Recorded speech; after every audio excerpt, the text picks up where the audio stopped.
السلام عليكم أصدقاء وصديقات فكرة اليوم مع رشيدة. كيف بقيتو؟ لاباس عليكم بخير؟ رمضان مبارك سعيد وكنحتاجو الحريرة وعشاق الحريرة. عشاق الحريرة يبانو هنا. اليوم غادي نقدمو أو فكرة اليوم طريقة تحضير حريرة صحية بدون طماطم ولا دقيق أبيض، مع الحفاظ على المنافع الغذائية والصحية. حريرة على طريقة الدكتور محمد حليمي. كما كتشوفوا هاد الحريرة هادي راه بدون طماطم وبدون دقيق ابيض، كتجي خاسره، كتجي زوينه، واحد اللذه فيها لا توصف، كتجي خطيره رائعه جدا. كتمنى ان شاء الله انكم تجربوها، وكتمنى انكم تشاركوا الفيديو مع جميع العائله والاصدقاء. مطيشه غاليه ماشي مشكل. اليوم غادي نحضروا واحد الحريره اللي كتجي روعه. ما نزيدش نطول عليكم اكثر، ما نسويش بسم الله والصلاه والسلام على رسول الله.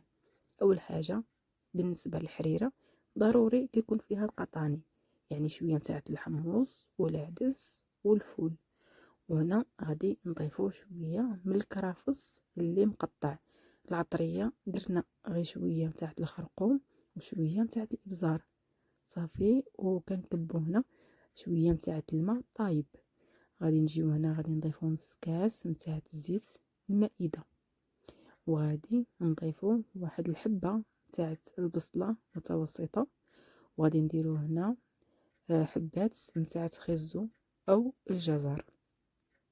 وهنا غادي نضيفو واحد القطعة صغيرة او طرف او حبة صغيرة نتاع القرعة حمراء بالقشرة ديالها. وهنا غادي نضيف واحد الحبة نتاع اللفت، بما انه موسم تاع اللفت. الا بغيتو ديروا بطاطا ماشي مشكل، ولكن اللفت افضل. وهنا درنا واحد نص حبة نتاع المكور. وغادي نضيفو هنا الماء طايب، وغادي نشدو على الكوكوت ديالنا، وغادي نخليوها حتى تبغي تصفر. نحسبوا لها تقريبا ما بين 20 25 دقيقه او ملحسن. القرعه حطوها هي فوقانيه وخليوها بالقشره ديال بالقشره ديالها باش ما تسيحش في الطاوه. وهنا عندي جوج حبات صغار تاع الباربه او البنقر، وكنكبوا عليهم الماء طايب وكنخليوهم حتى كيتسلقوا. الا كانت عندكم الباربه حبه وحده كبيره، ديروا يا اما حبه وحده كبيره اولا جوج صغار. ما تنساوش الجيم فضلا وليس امرا. من بعد ما تسلقات لنا الخضار ديالنا كنحيدوهم. بالنسبه للقرعه كما قلت لكم، يعني خاصنا نخليوها طيب بالقشره ديالها باش ما كتسيح لناش في الطاوه. ومن بعد كنضيفو شويه نتاع الشعريه ومحمصه. وهنا عندنا الخميره البلديه هي اللي كتعطينا هذيك المذاق ديال الحموضه في الحريره. انا هنا درت غير 2 معالق وما جاتش حامضه بزاف، يعني كاين اللي كيكب القرعه كلها، ولكن حنا بغيناها تجينا شي شويه حلوه، فضفنا 2 معالق فقط كبار من الخميره البلديه. الخميره البلديه صراحه حنا كنصوبوها في الخبز ديالنا، وديما هي اللي عندنا معتمده. صافي بالنسبه غنحطوهم في الهاشوار وغادي نطحنوهم. من الاحسن يعني مثلا نزيد نقطعوهم هكا قطع صغيره وكنطحنوهم. والقرعه الحمراء نحيدوا لها القشره ديالها صافي. كنطحنوهم هكا جيدا جيدا حتى كنحصلوا على واحد الخليط اللي يكون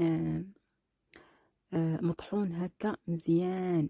الا كانت عندكم الميكسور فهي مزيانه، حتى الميكسور راكم عارفين حتى هي كطحن الخضار. صافي كنطحنو هكا مزيان مزيان مزيان مزيان حتى كنحصلوا على واحد الخليط اللي لين. صافي هانتوما كما كتشوفوا هاد الخضار هادو كيعطيو واحد النكهه وواحد المذاق للحريره اللي واعر.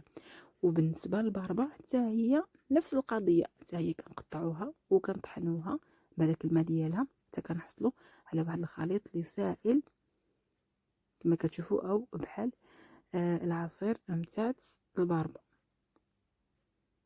ولا مثلا بغيتو تضيفوا فيها العظام مثلا نتاع اللحم، حتى هما يعني راكم عارفين كيعطيو واحد المذاق اللي زوين بزاف.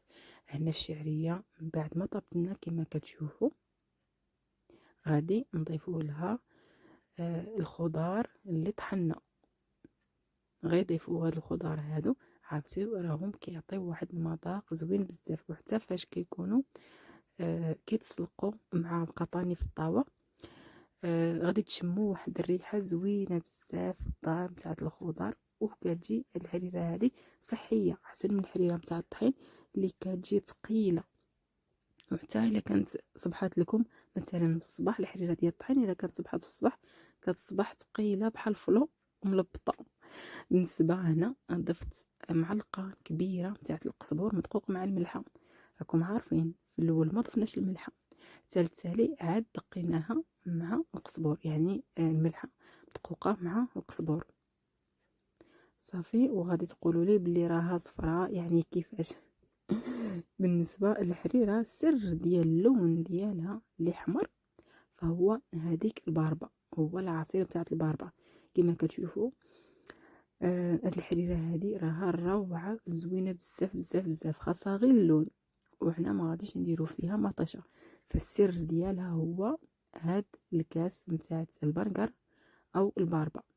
غادي نستعملوا واحد الصفايه وغادي نبقاو نكبو بشويه ونحركو، نكبو بشويه ونحركو حتى نحصلوا على اللون اللي بغينا. ما تكبوش الكاس دفعه واحده، راه غادي تجيكم حمراء اكثر من القياس، غادي تجي يعني في واحد اللون بشكل. بالاحسن ان نتوما تبقاو تكبوا بشويه وتخلطوا، تكبوا بشويه وتخلطوا حتى تحصلوا على هذاك اللون الحريره اللي مزيون صافي. كما كتشوفوا هكا كنبقاو نكبوا ونحركوا نكبوا ونحركوا حتى كنحصلوا على اللون الحريره. هانتوما كما كتشوفوا حريره ولا ما حريراش؟ حريره، هذه هي اللي حريره واش من حريره وبدون طماطم. مطيشه غاليه ماشي مشكل، خليها تصوف. حنا غادي نديرو حريره اللي صحيه، حريره اللي كتجي رائعه جدا على طريقه الدكتور حليمي. يعني كما كتشوفوا المطيشه نعوضناها بجوج نتاع المكونات اللي هي الخميره البلديه. بالنسبه لينا حنا ضفنا غير 2 معالق كبار، يعني ما جاتش حامضه بزاف. وضفنا هذيك الباربه كما كتشوفوا اللون ديالها بحال الحريره اللي كتكون فيها مطيشه. المهم راكم عارفين. صافي كنخليوها حتى كتغلي جيدا جيدا جيدا كما كتشوفوا. والمذاق ديالها هاد الحريره هذه غزاله بزاف بزاف. وغادي اتنساو الحريره الاخرى التقليديه او الحريره القديمه ديال المطيشه.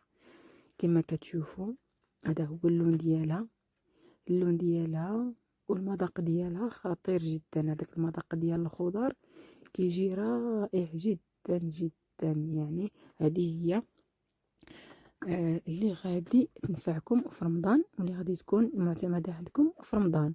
وبالنسبه للحريره اللي كنكونوا كنديروا فيها الطحين وانا وحده منهم، مثلا الا كانت صبحت لنا الصباح فهي كتصبح ثقيله بحال الفلو بالنسبه للحريره اللي فيها الطحين وهذا. ولكن هاد الحريره هذه ديال الخضر مثلا الا شاطت وبقات لغد لي الصباح كتبقى محافظه على هذاك القوام والختوريه ديالها. غير جربوا هاد الحريره هذه غادي تعجبكم وغادي تجيكم خفيفه وغادي تجيكم لذيذه بزاف على طريقه الدكتور حليمي.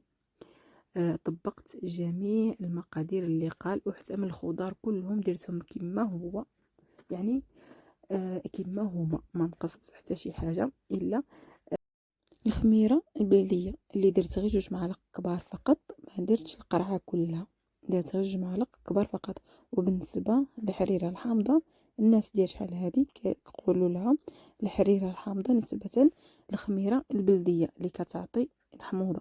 حنا درنا غير 2 معالق فقط والصراحه جات واعره. كتمنى ان شاء الله انكم تجربوها. ومرحبا بكم الف مرحبا كل من انضم الى فكرتي اليوم مع رشيده. كنتمنى ان الحريره تنال الاعجاب ديالكم. وكما كتشوفوا بالنسبه للناس اللي هما ما كيقدوش على الحريره اللي فيها الطحين وكتجيهم ثقيله، الحريره هذه غادي تولي هي المعتمده عندكم، كتجي خفيفه وحتى لا صبحت كتصبح خاتره وزوينه، ماشي بحال الحريره الاخرى اللي فيها الطحين كتصبح بحال الفلو، كتصبح عاقده او لا ما عرف المهم بواحد الشكل. هذه كتجي فنه بزاف بزاف بزاف. كنشكركم بزاف على المتابعه، ما تنساوش لايك واشتراك في هذا النصيحه، امر مشاركه الفيديو مع جميع العائله والاصدقاء. كنتمنى عليكم تكونوا استمتعتوا بالفيديو.